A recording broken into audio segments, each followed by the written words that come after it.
Going on. So I found out that Whole Foods takes EBT cards, but they're not putting their particular business in neighborhoods or different places.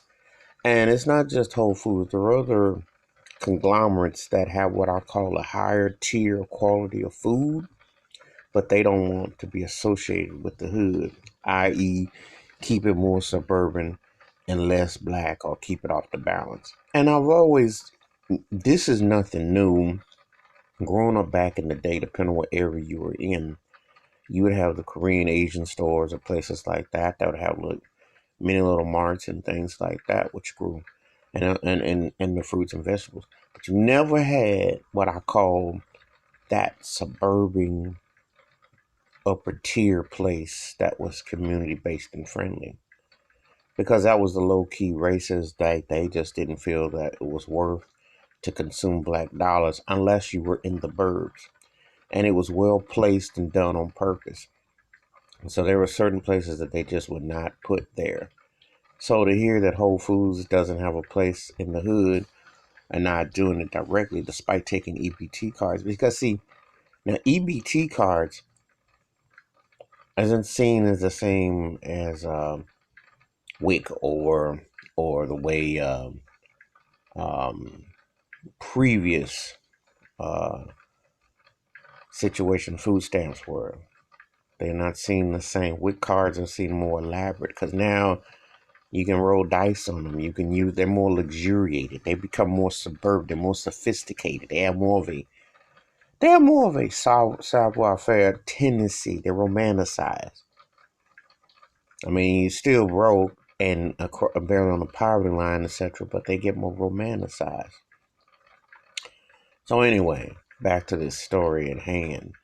Um, Whole Foods, I've been to them, and I'm gonna tell you, it's kind of like a horror story because well, it was in the sense that you get all you can eat thing and you put them in a cup, but they didn't have no weight measurement. Got up there to the counter, and the food was like $40, and it looked like it was 30, and they didn't really have a balance. And call them out on it, and they're like, "Okay, well, we're cool. We'll let it roll." I'm like, "Cause you don't have a balance." But they have this yuppie type of vibe, and of course they're associated with Amazon.com, so they're not going to be feeling coming to the community. Not at all. They'll give you all the Walmart you want, and they used to give you Kmart, or they give you a place like that, but they're not going to, oh no, they're not going to flip no rotisserie in the hood. So I'm not that big on Whole Foods. I like their pizza all right. They all right, but they're a bit overpriced and a bit overrated if you ask me personally. Because I think they should have membership, but they have some more incentives for what they do. So basically, I'll tell you like this: if a place ain't good enough to come to your neighborhood, treat them like they did Sal, like Bugging Out said to Sal's, and do the right thing. Boycott they butt. Because if you're in America and you selling food or product, everybody should have access. Shouldn't be because for the uppity and the stiff necks and the tighties, but that's how it work over here. Like I said, that's what they do. So you can make a stance against that. You can definitely make a stance against that. I That's my take about Whole Foods having accepting EBT but not accepting the hood. Feel free to give me your takes, your thoughts, your comments. Please hit that like button and hit the subscribe and the bell ring. It's a new video. I'm done. Peace.